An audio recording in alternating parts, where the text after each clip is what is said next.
মই শামছুল হক স্বৰচিত কবিতা এটি পাঠ কৰিব ওলাইছোঁ। কবিতাটিৰ শিৰোনাম উকলি যোৱা তাৰিখ।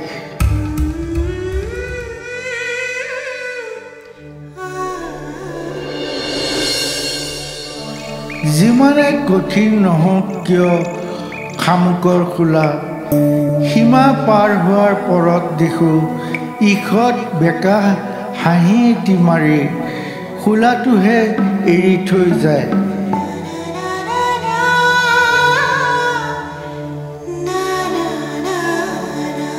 এতিয়া টেঙাত নে তিতাত নে মিঠাত সেইটো জনা নাযায়।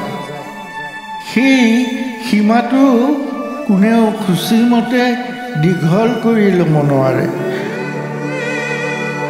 সকলো পচনশীল বস্তু এদিন ভেঁকুৰে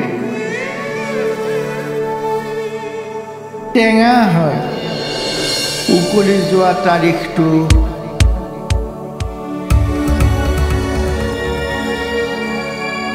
উকা চকুৰে নেদেখিলেও বা মন নকৰিলেও প্ৰত্যেকটো বস্তুৰ ওপৰতে লিখা থাকে আৰু সময় হ'লে আপোনা আপুনি মলঙে হালধীয়া হয়, সৰি পৰে। এতিয়া কিয় মলঙে বুঢ়া গোসাঁইহে জানিব ভাল। চাওঁতে চাওঁতে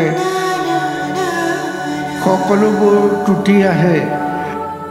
আঠা, পৰ্দা, আবেদন, লাস্যময়তা।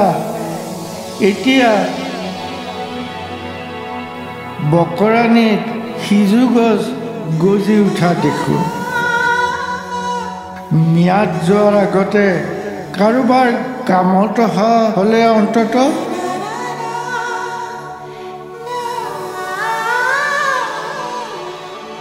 ধন্যবাদ।